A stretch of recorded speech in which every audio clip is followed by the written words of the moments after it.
Agribusiness. Agribusinesses. Agribusiness mergers are continuing, they say, because the Farm Bureau recently helped defeat national legislation that would have imposed an 18-month moratorium on such mergers. All their decisions is made for corporate America. Why?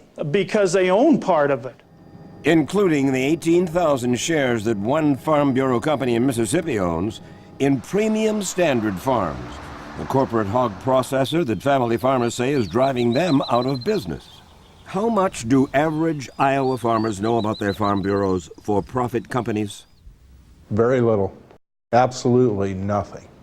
I don't think they are aware of it either. The Farm Bureau defends its investments, saying they make it possible to fund education programs and to sell farmers things they need, like insurance. Still, Chris Peterson says he can't afford Farm Bureau insurance, much less invest in its mutual funds. And then there are the Farm Bureau's own questionable investments, says Gary Beershank, who ran unsuccessfully for the presidency of the Iowa Farm Bureau. They're using farmers' money to invest outside agriculture while farmers are struggling. That just burns me up. Case in point, a startup airline in Des Moines called Access Air. The Farm Bureau and two of its affiliated companies together sank at least $1 million in it. What about Access Air?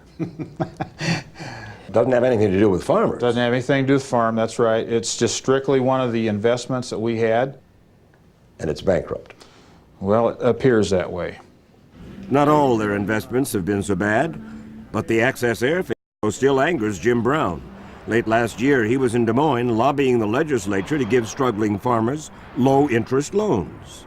A state legislator came out to me, furious, because he said Farm Bureau was spending more time lobbying to get a financial bailout from the state for Access Air than they were spending to get this legislation through. The Farm Bureau disputes that account, although one legislator confirmed to us much of what Jim Brown said. That legislator declined to appear on camera, citing the Farm Bureau's political muscle. And like another voice rising from the land, it's the spirit of the valley here today. Muscle that the Farm Bureau is not afraid to flex against critics like Rod Thorson, son of a family farmer, and a popular radio talk show host in rural Illinois. For 6 years, had a radio program on twice a day where we made sure on a daily basis we were an advocate for the family farmer.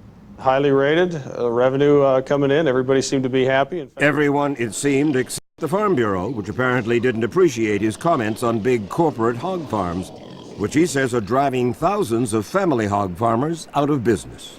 I came in 5:30 in the morning, general manager met me. He said, after reviewing tapes of your show provided me by the Farm Bureau, we've decided to terminate your employment effective immediately. You need your key and you've got 15 minutes to go. Farm Bureau plays hardball. Oh, indeed, yes. I play hardball too, though. We're back on the air. And at a bigger and better station, he says. Paul and Linda Schutt have nothing to do with farming, but they say they too experienced the Farm Bureau's hardball tactics. We have a bread store in downtown Chicago, and it's just a very small bread store. We do about 28 different kinds of hearth breads. In their store, they collected petitions for a group called Defenders of Wildlife, which was trying to stop the Farm Bureau's campaign to remove wolves from Yellowstone National Park. Linda brought the signatures to the Farm Bureau. I thought that was the end of it. Yeah, but it wasn't? The next week we got visited by the FBI at our little bread store. What are you talking about?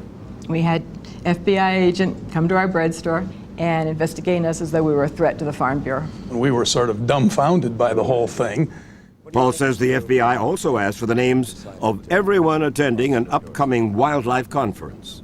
We laughed at them and said we weren't about to do that. I expressed my irritation that they were wasting public money and FBI time on behalf of the American Farm Bureau. The Farm Bureau remains strong politically because its membership keeps growing, but there's a catch.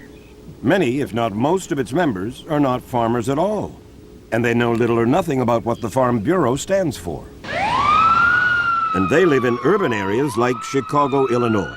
You're the vice president of a Chicago bank, right? Right.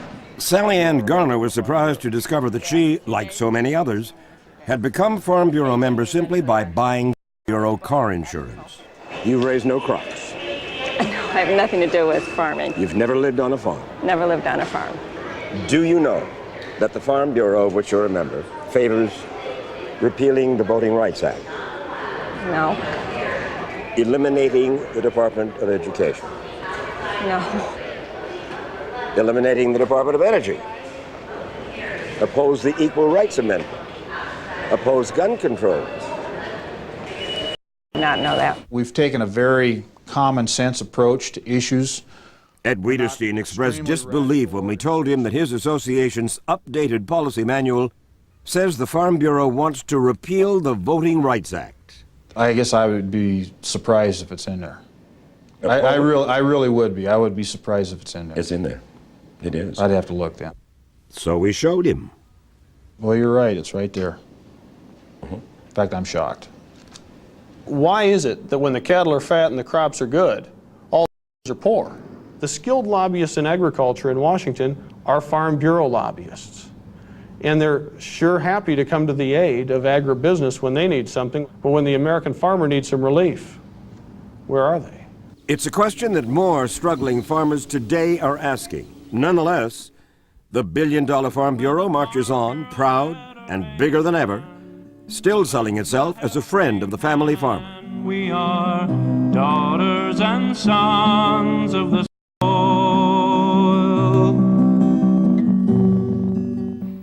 A footnote. You may wonder whether the IRS has ever questioned any part of the Farm Bureau's tax-exempt status. Well, they did. And in the early 90s, the IRS said the Farm Bureau should have to pay taxes on dues collected from those members who are not farmers.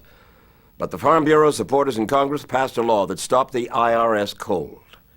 And by the way, the Farm Bureau's policy manual also calls for the repeal of the Internal Revenue Code.